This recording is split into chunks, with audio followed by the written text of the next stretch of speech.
ପ୍ରିୟଙ୍କା ମୁଁ ଭାବୁଛି ଆମର ଯେଉଁ ଦୁରାକାର ଚୋରି ହେଉଛି ନା ସେଥିରେ ବହୁତ ଟଙ୍କା ଖର୍ଚ୍ଚ ହେବ। ତାହେଲେ କ'ଣ କରିବା କହୁନ? ମୁଁ କ'ଣ କହୁଥିଲି କି ତମର କିଛି ସୁନା ଗହଣା ଦିଅନ୍ତନି, ତାଙ୍କୁ ବ୍ୟାଙ୍କରେ ବନ୍ଧା ରଖି କିଛି ଟଙ୍କା ଋଣ ନେଇ ଆସନ୍ତି। କ'ଣ କହିଲ? ଝିଅଙ୍କ ଶବଟାକୁ ଘରେ ରଖି ଋଣ ବୋଝରେ ତ ବୁଡ଼ି ରହିଛ, ଆଉ ପୁଣି ମୋତେ ମାଗୁଛ ସୁନା ଗହଣା? କଦାପି ହେଇପାରିବନି। ଝିଅଟା ଶବ ତମେ କାହା କହୁଛ ପ୍ରିୟଙ୍କା? କାହାକୁ ବା କହିବି? ତମ ବୋଉ ହିଁ କହୁଛି। ସେ ନାଲି ଅକ୍ଷର ମୋତେ ନୁହେଁ, ଆଉ କାହାକୁ ଦେଖେଇବ? ତମେ ବୋଧେ ଭୁଲି ଯାଉଛ ସୀତା, ଯୋଉ ଜାଗା ଉପରେ ତମେ ଘର ତିଆରି କରିବାକୁ ଯାଉଛ ସେ ଜାଗା ମଧ୍ୟ ମୋ ବାପା ମୋତେ ଯୌତୁକରେ ଦେଇଥିଲେ। କାହିଁକି ନା ମୁଁ ହେଉଛି ମୋ ବାପାଙ୍କର ଏକମାତ୍ର ଅଲିଅଳି ଝିଅ। ହଁ, ଆଉ ଗୋଟେ କଥା କହି ଦେଖୁଛି ସୀତା, ସେଠି ଯୋଉ ଘର ତିଆରି ହୁଏ ତାହା ତମ ବୋଉ ରହିବେନି। ଯଦି ମୋ କଥାକୁ ତମେ ବାହାରି ଯାଇ କିଛି କର ତାହେଲେ ମୋ ରାସ୍ତା ମୁଁ ବାଛି ନେବି। ମୁଁ ଆସୁଛି ସୀତା। ପ୍ରିୟଙ୍କା ଶୁଣ ପ୍ରିୟଙ୍କା,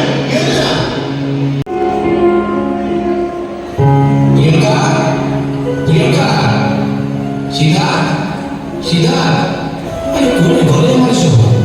ଘରଟା କାହିଁ ସୁନସାନ ଲାଗୁଛି? ପ୍ରିୟଙ୍କା ଏ ମା ପ୍ରିୟଙ୍କା, ଆରେ ବାବୁ ସିଧା କୁଆଡ଼େ ଗଲା ତମର ସବୁ? ବାବା ସିଧା କ'ଣ ହେଇଛି ବାବା? ଏଠି କ'ଣ ଏତେ ଚିନ୍ତାରେ ବସୁଛ?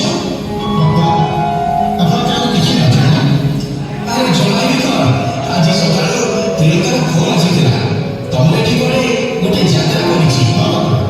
ଆଉ ସେଇ ଯାତ୍ରା ଦେଖିବା ପାଇଁ ମୁଁ ସକାଳୁ ସକାଳୁ ବସ୍ ଧରି ଷ୍ଟାଣ୍ଡରୁ ଅଟୋ ଧରି ଏକା ଜାଗାରେ ଆସି ତମ ଘରେ ହାଜିର ହେଇଗଲି। ଆସ କ'ଣ ହେଇଛି ସୀତା? ତମେ ଭାରି ଚିନ୍ତାରେ ଥିଲେ ଭଳି ଲାଗୁଛ। ଆପଣ ଜାଣିଛନ୍ତି ବୋଉଙ୍କର କ୍ୟାନ୍ସର, ଆଉ ପ୍ରିୟଙ୍କା ଚାହିଁଲା ବୋଉ ପାଇଁ ଅଯଥାରେ ପଇସା ଖର୍ଚ୍ଚ ହେବନି। ସବୁବେଳେ ଗୋଟେ କଥା କହୁଛି, ସେ ରୋଗ ପିଛା ଅଯଥାରେ ପଇସା ଖର୍ଚ୍ଚ ହେବନି, ତାକୁ ନେଇ କୁଆଡ଼େ ଛାଡ଼ି ଆସ। ଜାଣିଛ ତ ସେ ତାର ଠିକ୍ ହେବନି, ତା ପଛରେ ପଇସା ଖର୍ଚ୍ଚ କରି ମୁଁ ପୁରା ସନ୍ତୁଷ୍ଟ ହୋଇଗଲି। ଆଉ ଛାଡ଼ି ଯଦି ତାକୁ କୁଆଡ଼େ ଛାଡ଼ିବି? ସେ କଥା ତମେ ମୋ ଉପରେ ଛାଡ଼ିଦିଅ। ବାପା, ତମେ କେତେବେଳେ ଆସିଲ? ଏଇ ସାଙ୍ଗେ ସାଙ୍ଗେ ଆସିଲେ ବାବା। ଶୁଣ ପ୍ରିୟଙ୍କା, ତୋର ସୀତା ତ ଆଉ ଝଗଡ଼ା କରିବନି, ସେଥିପାଇଁ ମୁଁ ଗୋଟେ ଉପାୟ ବାଛି ନେଇଛି। ଉପାୟ? ତୋ ଉପାୟ ବାବା? ଆରେ ଶୁଣ, ଆମେ ସମସ୍ତେ ଆଜି ବାଲିଯାତ୍ରା ଯିବା, ଆଉ ବୁଢ଼ୀକୁ ଯେମିତି ହେଲେ ଫୁସିଲି ଫାସିଲି କି ସାଙ୍ଗରେ ଧରିକି ଯିବା। ସୁଯୋଗ ଦେଖି ତାକୁ ସେଇଠି ଯାତ୍ରାରେ ଛାଡ଼ି ଦେଇ ଆସିବା। ତମ କଥା ମୁଁ କାଳିଜା କରି ରହିପାରୁନି। ନା କ'ଣ କହୁଛ ସୀତା? ଉପାୟଟା ଠିକ୍ ଅଛି ଟି? ହଁ ବାବା, ସେଇଆ କରିବା। ହଉ ଚାଲ ସମସ୍ତେ, ମୋ ହାତ ଧୋଇଦିଅ, ମୁଁ ଖାଇବା ପାଉଛି। ଖାଇସାରି ଶୀଘ୍ର ରେଡ଼ି ବାହାରି ଯିବା। ହଁ ଚାଲ ଚାଲ, ମୋତେ ନା ପ୍ରବଳ ଭୋକ କଲାଣି। ଚାଲ।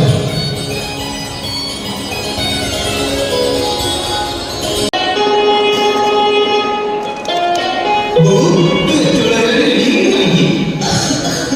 ଆରେ ବାବା, ରେଡ଼ି କ'ଣ ପାଇଁ ହେବି? ବୋଉ ଆଜି କ'ଣ ଆମେ ସମସ୍ତେ ବାଲିଯାତ୍ରା ଯିବା?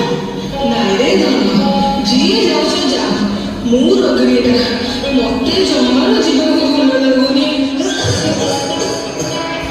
ନା ବୋଉ, ସେମିତି ହେଇପାରିବ ନାହିଁ। ଆପଣଙ୍କୁ ଏକା ଛାଡ଼ି ଦେଇଗଲେ ଆମକୁ କ'ଣ ଭଲ ଲାଗିବ? ଆପଣ ଯେମିତି ହେଲେ ଆମ ସାଙ୍ଗରେ ଯିବେ। ନାରେ ମା, ମୋତେ ଜମା ବାଧ୍ୟ କରନା ମା।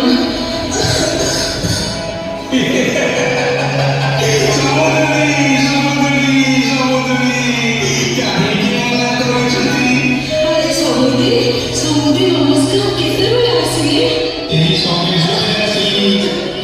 ହଁ, ମୁଁ ତ ପଛପଟେ ଘରେ ରହୁଛି, ସେଥିପାଇଁ ଜାଣିପାରିନି ଆଉ ଆପଣ ଆସିବାଟା କେତେବେଳେ ହେଲା।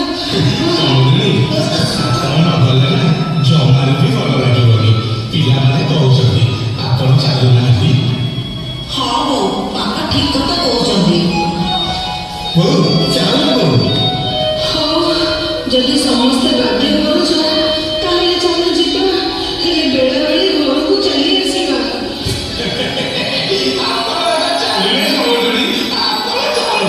ହଉ ଶୁଣ ଯିବା। ଆରେ ଦେହଟି ଭଲ ନାହିଁ, ଜଲ୍ଦି ଫେରି ଆଣିବୁ ମୋତେ ବାବା। ଚାଲ।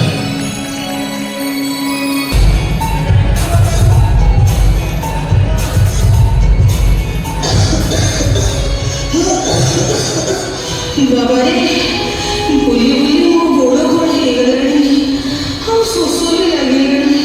ମୁଁ ଟିକେ ବସିବି ବାବୁ। ହଉ ତମେ ମାନେ ସମସ୍ତେ ଏଠି ବସିଛ, ମୁଁ ଟିକେ ବୋଉ ପାଇଁ ପାଣି ନେଇକି ଆସେ। ଏତେ ବେଳ ହେଲାଣି, କୁଆଡ଼େ ଗଲେ? ବାପା ଚାଲିଲେ ଟିକେ ଦେଖିକି ଆସିବା। ଆଚ୍ଛା ସଙ୍ଗୀ, ଆପଣ ଏଠି ଟିକେ ବସିଥାନ୍ତି, ଆମେ ଟିକେ ସିଦ୍ଧାର୍ଥକୁ ଖୋଜିକି ଆସୁଛୁ। ଆମେ ନ ଆସିବା ଯାଏ ଆପଣ ଏ ଜାଗା ଛାଡ଼ି କୁଆଡ଼େ ଯିବେ ନାହିଁ। ନା ନା ନା, ମତେ ଭାରି ଡର ଲାଗୁଛି। ବୋଉ, ଆପଣ କଣ ଛୋଟ ପିଲା ହେଇଛନ୍ତି? ଡରିବାର କଣ ଅଛି? ସଙ୍ଗୀ, ଆମେ ଏଇ ଗଲୁ ଆଉ ଏଇ ଆଇଲୁ। ହଉ ହଉ, ଶୀଘ୍ର ଆସିବ, ସମସ୍ତେ ଶୀଘ୍ର ଆସିବ।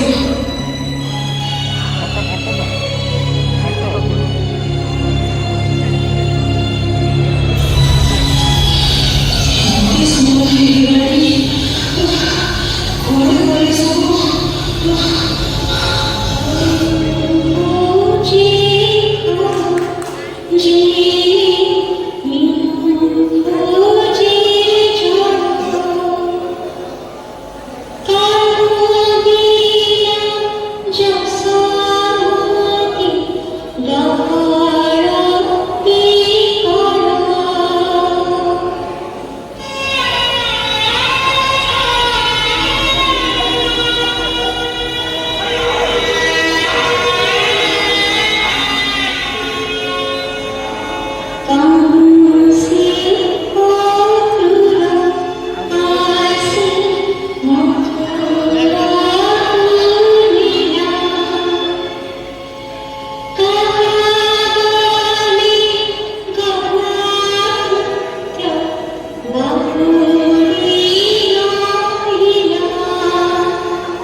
ହଁ ମାଉସୀ, ଆପଣ ଜମା ବ୍ୟସ୍ତ ହୁଅନ୍ତୁ ନାହିଁ, ଆସନ୍ତୁ ଏଠି ବସନ୍ତୁ।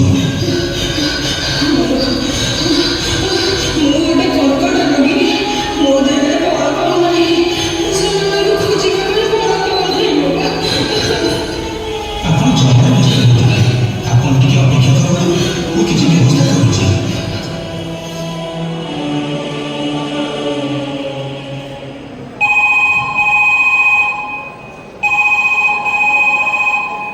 ହ୍ୟାଲୋ, ସୁଖା ମାଉସୀ କହୁଛନ୍ତି?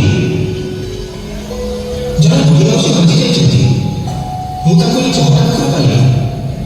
ଆଜ୍ଞା, ନାଇଁ ଆଜ୍ଞା, ସେ ଘର କି କଣ ଜାଣିନାହାନ୍ତି, ଖାଲି ତାଙ୍କ ପୁଅ ନା କହୁଛନ୍ତି ସିଦ୍ଧାର୍ଥ ଚୌଧୁରୀ ବୋଲି, ଆଉ ତାଙ୍କ ଘର ପାଖରେ ଗୋଟେ ମଙ୍ଗଳା ମଧ୍ୟ ଅଛି ବୋଲି କହୁଛନ୍ତି, ସେତିକି ସେ ଜାଣିଛନ୍ତି। ଆଜ୍ଞା, ଆପଣ ଆସୁଛନ୍ତି? ହଉ ଆସନ୍ତୁ, ମୁଁ ଏଇ ଶିବ ମନ୍ଦିର ପାଖରେ ଆପଣଙ୍କୁ ଅପେକ୍ଷା କରିଛି। ମାଉସୀ, ଆପଣ ଜମା କାନ୍ଦନ୍ତୁ ନାହିଁ, ସବୁ ଠିକ୍ ହୋଇଯିବ।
ମୁଁ ସ୍ୱପ୍ନ ଫାଉଣ୍ଡେସନ ସୁଧାଂଶୁ ପାତ୍ର କହୁଛି। ନମସ୍କାର, କେମିତି ଅଛ ସୁଧାଂଶୁ? ସାର୍ ଭଲ ଅଛି ସାର୍। ଆଜି ହଠାତ୍ କେମିତି ମନେ ପକେଇଲା? ସାର୍ ଫୋନ୍ କରିଥିଲି ଜଣେ ମାଉସୀଙ୍କୁ ଆମେ ଉଦ୍ଧାର କରି ଆମ ଆଶ୍ରମରେ ରଖିଛୁ। ତାଙ୍କ ଘର ଖୋଜିବାରେ ଟିକେ ସାର୍ ସାହାଯ୍ୟ କଲେ ବହୁତ ଭଲ ହୁଅନ୍ତା। ସାହାଯ୍ୟ କଣ ସୁଧାଂଶୁ? ଏହା ତାଙ୍କ କର୍ତ୍ତବ୍ୟ। ହଉ, ତାଙ୍କ ଠିକଣା କୁହ। ସାର୍ ଠିକଣା କ'ଣ କହିବି ସାର୍, ଖାଲି ଏତିକି ମାଉସୀ ପାଖରୁ ଜାଣିବାକୁ ପାଇଲି ତାଙ୍କ ଘର ପାଖରେ ଗୋଟେ ମଙ୍ଗଳା ମନ୍ଦିର ଅଛି, ଆଉ ତାଙ୍କ ପୁଅ ନାଁ ସିଦ୍ଧାନ୍ତ ଚୌଧୁରୀ ବୋଲି। ଆରେ ମୋ ଏଠି ତ ମଙ୍ଗଳା ମନ୍ଦିର ଅଛି। ଟିକେ ରୁହ, ମୁଁ ତମକୁ ପତା ଲଗେଇ ଅଧଘଣ୍ଟା ଭିତରେ କଲ୍ କରୁଛି। ଆଜ୍ଞା ସାର୍।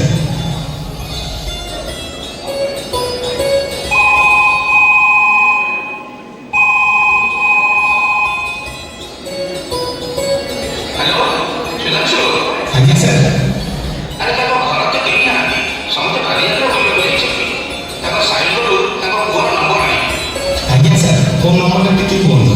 ହଁ ଦେଖ, 9893 139300। ଧନ୍ୟବାଦ ସାର୍, ବହୁତ ବହୁତ ଧନ୍ୟବାଦ ସାର୍।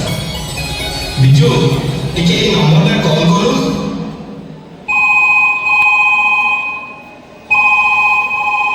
ହ୍ୟାଲୋ, କିଏ ସିଦ୍ଧାନ୍ତ ବାବୁ? ମୁଁ ସ୍ୱପ୍ନ ଫାଉଣ୍ଡେସନ କହୁଛି। ହଁ କୁହନ୍ତୁ। ଆପଣଙ୍କ ମା ହଜିଯାଇଛନ୍ତି, ଆଉ ଆମେ ତାଙ୍କୁ ଆମ ଆଶ୍ରମରେ ରଖିଛୁ। ଆପଣ ମୋତେ ପାଗଳ ହେଇଯାଇଛନ୍ତି। ମୁଁ ମା ମରିବା ଆସିକୁ 5 ବର୍ଷ ହେଇଗଲାଣି। ତୁମେ କୋଉଠି ଆସୁଛ? ରଖ ଫୋନ୍।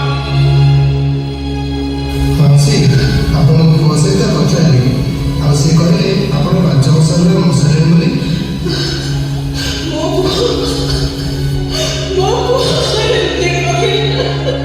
କାନ୍ଦୁଛନ୍ତି କାହିଁକି ମାଉସୀ? ଯାହାର କେହି ନାହାନ୍ତି ତାର ସ୍ୱପ୍ନ କରିବାର ଅଛି। ଚାଲନ୍ତୁ, ଆଜିଠାରୁ ଆପଣ ଆମ ସ୍ୱପ୍ନ ମଧ୍ୟ ଦେଖିବେ।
ବସିକି କାନ୍ଦୁଛ କ'ଣ ପାଇଁ?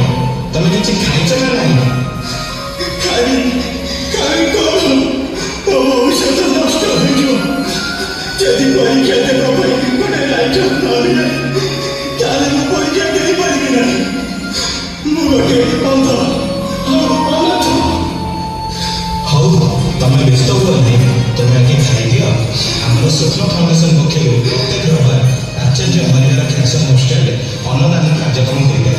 ବାକି ରହିଲା ତମ ପରୀକ୍ଷା କଥା, ସେଥିପାଇଁ ତମେ ଜମା ବ୍ୟସ୍ତ ହୁଅନି। କିଏ ଗଲେ ତମର ଅନାଥ ବୋଲି? ତମର କେହି ନାହାନ୍ତି ବୋଲି। ଯାହାର କେହି ନାହାନ୍ତି ତା ପାଖରେ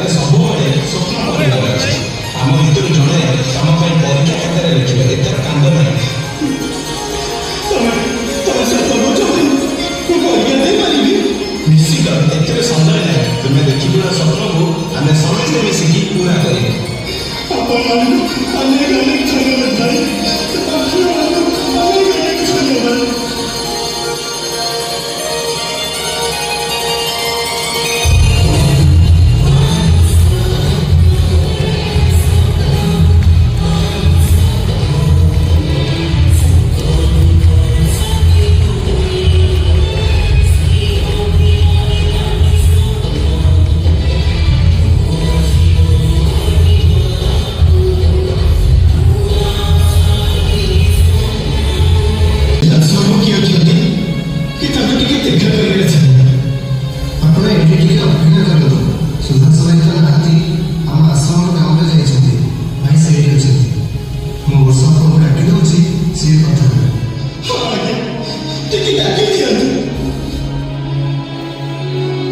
କିଏ କହୁଥିଲେ?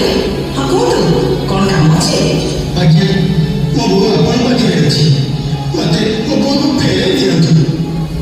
ହଉ, ଆପଣ ଭିତରକୁ ଆସନ୍ତୁ। ଆଚ୍ଛା କହିଲେ କିଏ ଆପଣଙ୍କ ବୋଉ?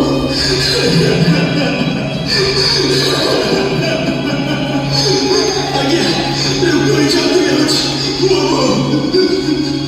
ଯାହାକୁ ମୋ ମାଆକୁ ଆଜି 7 ମାସ ଧରି ବାଲିଯାତ୍ରାରେ ଛାଡ଼ି ଦେଇ ଆସିଥିଲି। ଆଉ ମୁଁ ହେଉଛି ସେଇ ଗୁଣାଙ୍କର ପୁଅ ସିଦ୍ଧାର୍ଥ, ଯାହାକୁ ଆପଣ ଫୋନ କରିଥିଲେ ଆମର ପୁଅକୁ ନେଇଯାଆନ୍ତୁ। ହେଲେ ମୁଁ କହିଥିଲି ମୋ ବୋଉ ମରିବା 5 ବର୍ଷ ହେଇଗଲାଣି।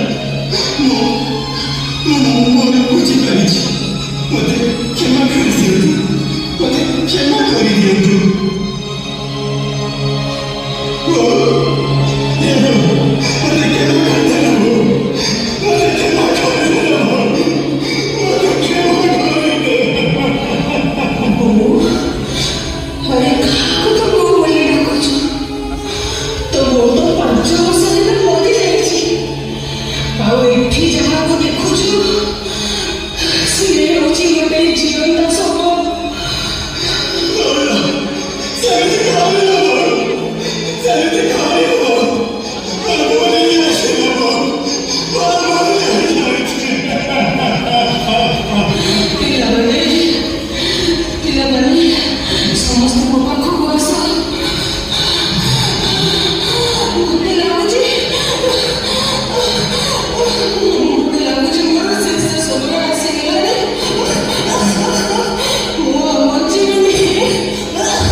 ସେ ତ ଚଢ଼େଇ